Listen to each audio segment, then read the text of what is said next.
adik-adik, jumpa lagi dengan Kak Juli. Semoga nggak bosan ya melihat Kak Juli, karena kenapa? Sudah 2 minggu loh berturut-turut Kak Juli terus. Tapi puji Tuhan, berkat Tuhan untuk Kak Juli, dan bukan hanya untuk Kak Juli, buat adik-adik juga semua, karena ada firman Tuhan yang sebentar kita dengar. Kita sudah memuji Tuhan, kita sudah menyenangkan hati Tuhan, kita sudah memuji, kita sudah memuliakan Dia. Saat sebentar kita akan mendengarkan firman Tuhan.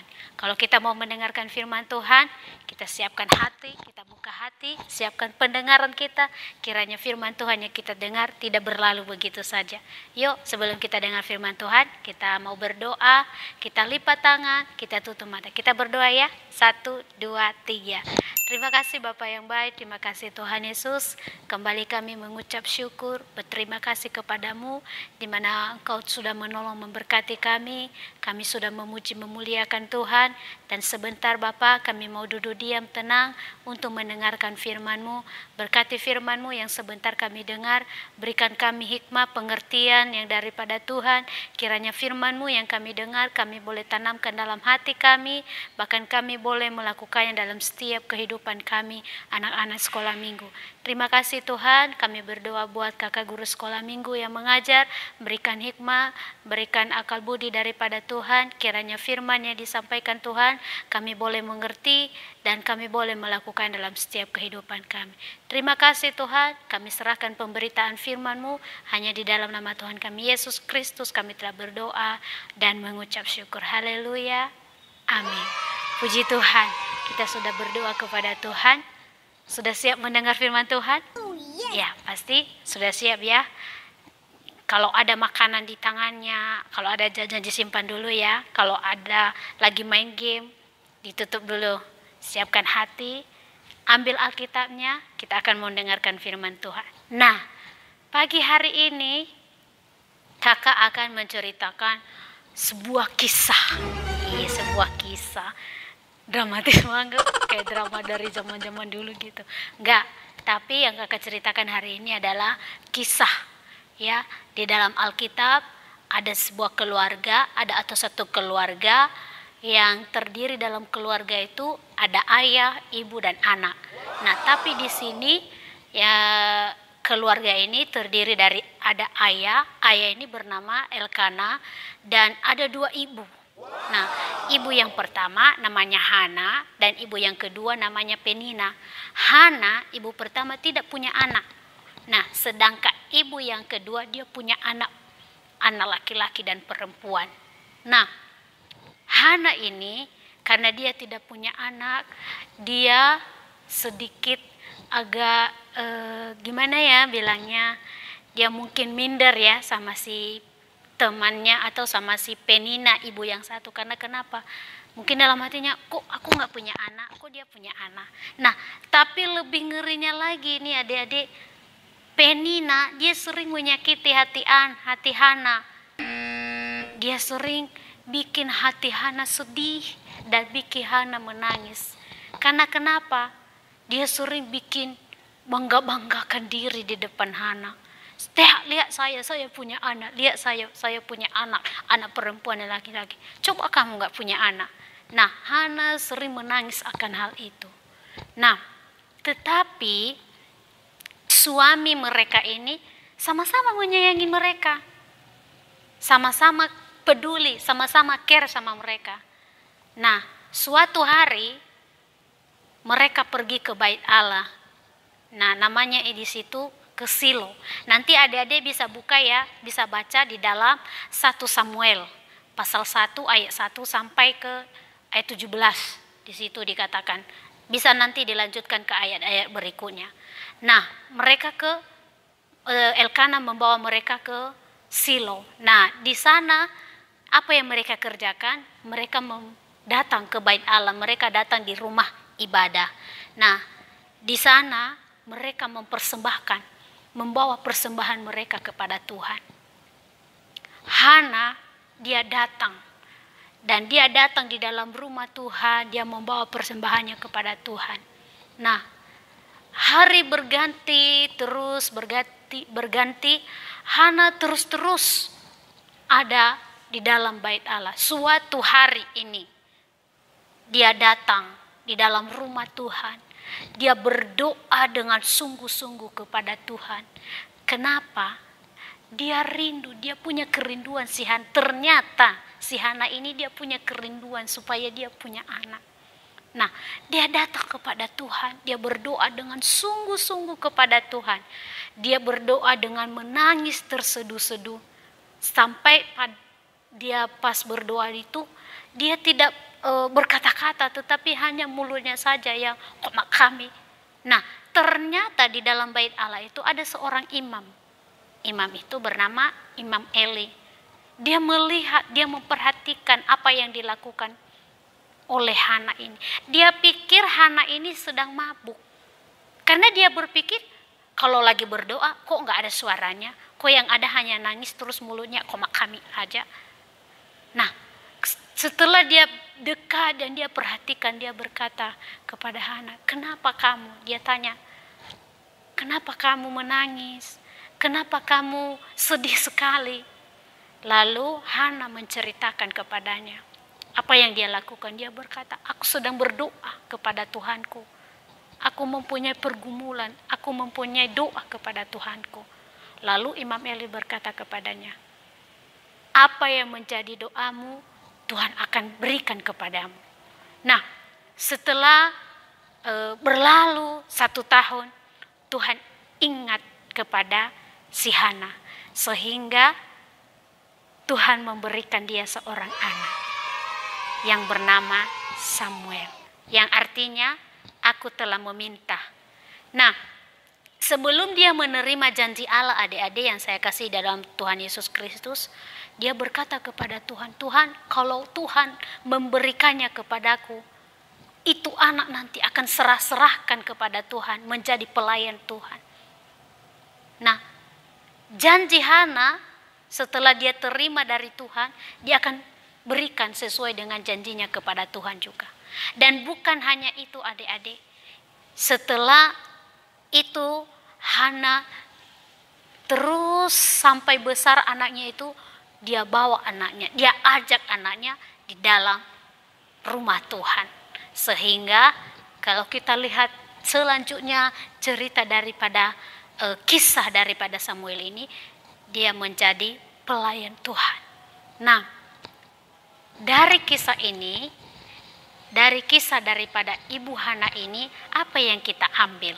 Nah, nanti adik-adik bisa baca ya di dalam 1 Samuel pasal 1 ayat 1 sampai ayat 17 dan seterusnya. Sampai 21 kalau kakak tidak salah ya, nanti dilihat di dalam Alkitabnya. Nah, dari kisah cerita ini kita melihat bahwa Hana menaruh pengharapannya kepada Tuhan. Harapan itu apa ya artinya? Harapan itu artinya sesuatu keinginan, ya, sesuatu keinginan yang ingin nyata, benar-benar ada.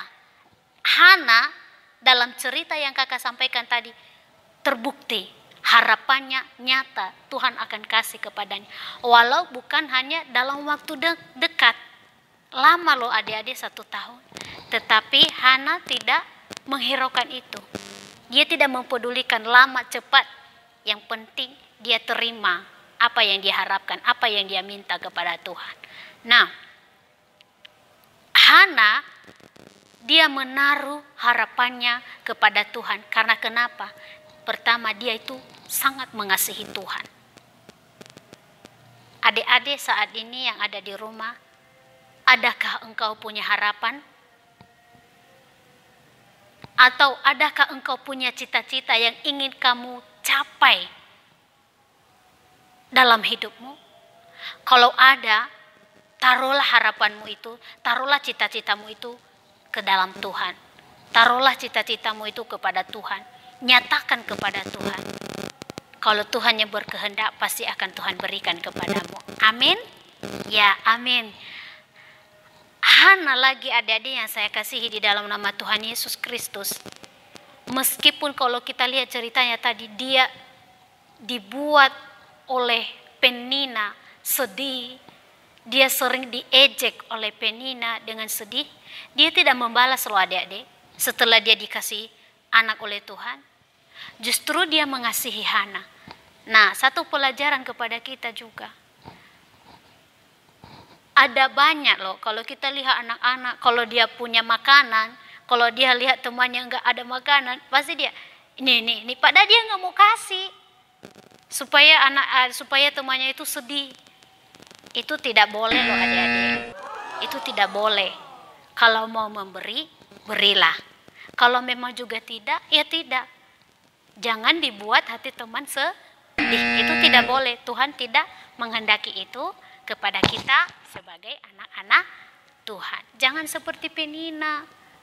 Sebenarnya kalau Penina punya rasa kasihan kepada Hana, dia tidak perlu melakukan itu. Justru sebenarnya yang dilakukan Penina itu dia mengasihi, dia menghibur hati Hana yang sedih karena tidak punya anak. Tetapi bukan itu yang dia lakukan.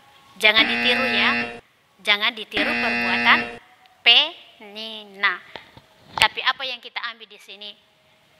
Belajar kepada Hana yang menaruh harapannya kepada Tuhan. Menaruh keinginannya kepada Tuhan. Dia tidak menaruh keinginannya kepada suaminya loh adik-adik. Walaupun suaminya sangat mengasihi dia. Kalau adik-adik nanti baca kata di dalam firman Tuhan, suaminya berkata, kenapa kamu sedih? Bukankah aku lebih dari apa yang kamu sedihkan itu? Berarti terbukti di situ bahwa Hana begitu mengasihi, Elkana begitu mengasihi Hana. Tetapi Hana tidak menaruh keinginannya kepada suaminya. Dia hanya menaruh keinginannya kepada Tuhan, menaruh harapannya kepada Tuhan. Karena dia mengasihi Tuhan, karena dia percaya kepada Tuhan bahwa Tuhan akan mengabulkan. Ingat firman Tuhan minggu lalu yang kakak sampaikan. Percaya bukan hanya sekedar berkata, tetapi yakin akan nyata dan benar-benar terjadi. Ingatkah kisah Abraham? Oh yes, oh yes, oh yes. Ya, kakak pasti yakin adik-adik ingat. Sama dengan kisah juga yang kakak ceritakan pagi hari ini. Walaupun secara manusia tidak mungkin, ya, tidak bisa. Tetapi kalau Tuhan yang sudah berkehendak, tidak ada satu manusia yang dapat menutup berkat daripada Tuhan. Saat ini, adik-adik mungkin ada pergumulan, ada kerinduan, ada cita-cita yang ingin dicapai. Kakak tidak tahu, ya, masing-masing punya cita-cita. Kakak juga punya cita-cita. Tapi kakak berharap kita serahkan sama Tuhan. Jangan taruh harapanmu, jangan taruh cita-citamu kepada orang tua. Orang tua terbatas adanya. Tetapi Tuhan, Allah yang kita percaya, Yesus yang kita percaya tidak pernah terbatas. Menolong, memberikan apa yang kita minta kepada Tuhan. Amin. Nah, satu lagi. Apa yang kita ambil dari sini adalah Hana setelah dia meminta kepada Tuhan, dia tidak murung lagi, dia tidak sedih lagi, dia tidak cemburu lagi loh adik-adik. Justru apa yang dia lakukan di situ? Dia bergembira. Dia bergembira, dia bersuka cita. Kalau apa yang kalian minta dengan cara sedih, dengan cara murung mukanya, tidak akan diterima. Tidak ada yang kita dapat. Tetapi apa yang kita minta dengan bersuka cita, dengan kegembiraan, Tuhan akan berikan kepada kita. Diberikan kepada kita. Jadi ayat hafalan kepada kita pada pagi hari ini, dihafal ya adik-adik. Ya, dihafal ya. Kita buka di dalam Mazmur pasal 37 ayatnya yang keempat. Di situ dikatakan, dan bergembiralah karena Tuhan, maka ia akan memberikan kepadamu apa yang diinginkan hatimu. Amin. Nah, kalau apa ini seperti yang kakak bilang tadi, kalau apa yang kamu mau, jangan minta dengan sedih, tapi minta dengan sukacita, minta dengan gembira.